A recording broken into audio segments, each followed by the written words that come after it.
nous avons étudié les versets 8, 9 et 10 du texte intitulé Sri Aurobindo Upanishad. Sri Aurobindo a écrit à l'origine ce texte en sanskrit, et nous nous sommes référés à la traduction pour nous soutenir, tout en reconnaissant les limites de la traduction anglaise. Parfois, nous avons fait référence au sanskrit original pour saisir les nuances plus profondes que Sri Aurobindo lui-même nous transmet. Dans le verset 8, Sri Aurobindo nous donne 3 perspectives symboliques de la réalité du monde par le biais de l'image du soleil. Dans la première perspective, le soleil est reflété dans des eaux calmes ou agitées, où le reflet se brise. Le soleil, sa lumière et son reflet sont tout réels. Dans la deuxième perspective, c'est la lumière du soleil qui remplit le monde solaire de sa force manifeste. Le soleil et la lumière sont réels, tout comme le mouvement de la manifestation. Dans la troisième perspective, c'est le disque flamboyant du soleil, distinct de la nature solaire dont il est l'expression. Le soleil réel est réel, tout comme la forme du disque et la lumière qui en émerge. Tout ce qui suit, y compris le reflet, est également réel. De même, le texte nous dit que le monde est une véritable lumière du divin, une réalité qui n'est pas le divin lui-même, mais qui lui appartient. Ensuite, nous avons vu 4 perceptions du divin correspondant aux images précédentes du soleil. La plus basse des 4 est la suprême Maya, le pouvoir créateur grâce auquel l'un apparaît dans la multiplicité. Ensuite, la grandeur du yoga du Seigneur du yoga, Sri Krishna, est la puissance du yoga par laquelle toute la création émerge et se déploie, comme la lumière du soleil. La troisième perception divine est la lila bienheureuse de sa force de conscience qui est lui-même dans sa conscience de soi, la forme qui émerge de lui lorsqu'il se connaît. Enfin, la quatrième perception du divin est l'action inconcevable du suprême, qui dépasse toute forme et ne peut être conçue ou exprimée rationnellement, mais qui s'écoule pour s'exprimer dans cette manifestation extraordinaire. Dans notre étude de ces versets, nous méditons pour obtenir des aperçus et des perceptions plus profonds, en particulier lorsque nous nous attardons sur le texte en sanskrit. Il y a des nuances perdues dans la traduction, et 2 idées importantes ressortent ici.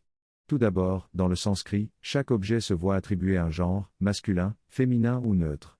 Cette distinction est utilisée habilement par Sri Aurobindo dans le texte, dans lequel la conscience présidant au divin est toujours décrite en termes masculins, tandis que le pouvoir de la conscience manifestée pour créer est décrit en termes féminins. En outre, dans la description de cette perception quadruple du divin, le terme utilisé en sanskrit est Asha au lieu de Asya. Si l'on traduisait littéralement, on dirait telle est la suprême Maya au lieu de c'est la suprême Maya, et ainsi de suite pour les autres perceptions. Tout au long du texte, on trouve cette notion sous-jacente de elle en tant que pouvoir créatif qui émane du Seigneur. Cela révèle une grande signification derrière l'utilisation subtile des mots. En conclusion, nous avons exploré ces versets avec une méditation profonde pour obtenir des insights et des perceptions plus profondes. En nous attardant sur le texte en sanskrit, nous découvrons des nuances qui se perdent dans la traduction, ainsi que cette idée sous-jacente du pouvoir créatif féminin. Dans ce texte, on trouve une double signification du Seigneur, le Seigneur suprême et la divinité Shakti, la mère divine qui crée l'univers. C'est quelque chose qui est perdu dans la traduction anglaise.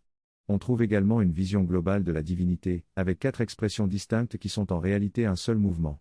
Ceci est illustré par l'utilisation du genre féminin dans la description du divin. Le texte décrit aussi les différentes facettes de la réalité divine, de la réalité inconcevable à la réalité objectivée. Il souligne également le rôle de la mère divine dans la manifestation de l'univers. Le texte se termine en mettant l'accent sur la félicité divine et l'importance de l'expérience de la joie dans la création. Dans ce texte, il est souligné que le bénéfice ultime recherché dans la vie est l'expérience de la béatitude divine. Cette béatitude, appelée Ananda, est présentée comme l'essence de la réalisation spirituelle. On dit que cette béatitude est le résultat suprême de la vérité et qu'elle corrige tous les maux et distorsions du monde. La poursuite de la vérité divine est présentée comme le chemin pour atteindre cette béatitude. Il est également souligné que la vérité divine est une expression spontanée de la volonté divine et que vivre en accord avec cette vérité permet de se rapprocher de la béatitude. De plus, il est mentionné que cette capacité à jouir divinement et justement de toute chose appartient au Créateur divin. Lorsque cette présence divine est accueillie et intégrée par l'homme, la béatitude du monde se manifeste. Finalement, il est souligné que dans le yoga védique, il y a un mouvement d'échange entre l'individu qui se sacrifie pour le divin et le divin qui se manifeste à travers l'individu. Cette relation d'échange permet à la fois à l'individu de se transcender et au divin de se réaliser dans la manifestation. La manifestation est accomplie dans son image parfaite. C'est un mouvement double de croissance mutuelle, l'une des idées clés du yoga védique. Lorsque l'être humain s'embrasse et est embrassé par le divin, il doit se tourner exclusivement vers lui, s'ouvrir à lui dans toutes ses parties et ainsi s'ouvrir à une transformation intégrale. Lorsque cette forme divine est reçue par l'homme, l'ananda, béatitude, du monde se manifeste. C'est en tournant notre aspiration et notre abandon de soi vers cet être divin, Bhagava Savitri, que nous le recevons en nous dans toutes nos parties. C'est lui, en tant qu'U, ou est créateur divin nommé Bhagava, qui possède la capacité humaine de jouir justement de toutes choses. Rien ne peut limiter ou diminuer son plaisir, quel que soit l'objet de son plaisir. Car tout est fait pour son plaisir. Rien ne peut diminuer ou restreindre son empire lumineux, sa possession parfaite de lui-même dans l'être infini, la délectation infinie. La vérité se trouve dans cette vaste étendue. Rien ne peut diminuer, limiter ou blesser. Ces mots décrivent les trois causes de la distorsion et de la chute dans l'ignorance. Il s'agit de la limitation, de l'enfermement et de la blessure. En essayant de se séparer et de limiter notre conscience, notre identité, nous créons un ego humain. Mais rien ne peut diminuer ou blesser l'empire lumineux de notre être intérieur. Pour être le roi du monde, il faut être le maître de soi-même. Être le seigneur de toute chose nécessite d'abord d'être le maître de son propre empire. Le Seigneur lui-même est le maître de lui-même, car le monde entier est en lui. La règle de soi et toute règle deviennent une. Ce texte parle de la possession parfaite de soi-même dans l'infini être et dans la délectation infinie. Il décrit comment la délice infinie se manifeste à travers la création et comment elle est présente à la fois dans le monde extérieur et en nous. La délice est décrite comme étant 7 fois pliée, représentant le cosmos qui est également 7 fois plié. Il est dit que la délice est la cause de la naissance de la vie et du monde, mais que seules les créations conformes à la vérité doivent être manifestées. Toute création basée sur le mensonge ou l'ignorance de la vérité doit être éliminée. Pour participer à cette délice divine, notre conscience doit devenir suffisamment vaste et universelle. Bhaga est décrit comme le mouvement créatif qui se situe entre l'infini et les mondes créés, à la fois en nous et à l'extérieur de nous. C'est par sa délice que les mots sont formés et que les choses prennent leur place dans le rythme divin. Bhaga reçoit les choses dans sa conscience créatrice et les libère dans le mouvement des choses. Dans ce passage, il est mentionné que tout ce qui existe, de la plus haute vérité au plus matériel, est réel et vrai en essence et en signification. Cependant, pour la satisfaction de l'esprit humain, cela peut sembler irréel en comparaison de la vérité la plus élevée. Cela est dû au fait que lorsque la conscience mentale compare la réalité spirituelle à la réalité manifestée, elle perçoit un immense écart entre les deux et considère cette réalité manifestée comme illusoire et non divine. Cependant, du point de vue de la compréhension supramentale, même la plus petite partie de l'existence n'est pas fausse, tout est vrai. Le Vidyana, qui est décrit comme la plus haute connaissance, est la connaissance de soi-même, la façon dont le soi se connaît. Nous participons à une infime partie de cette connaissance lorsque nous expérimentons une sensation de vraie connaissance.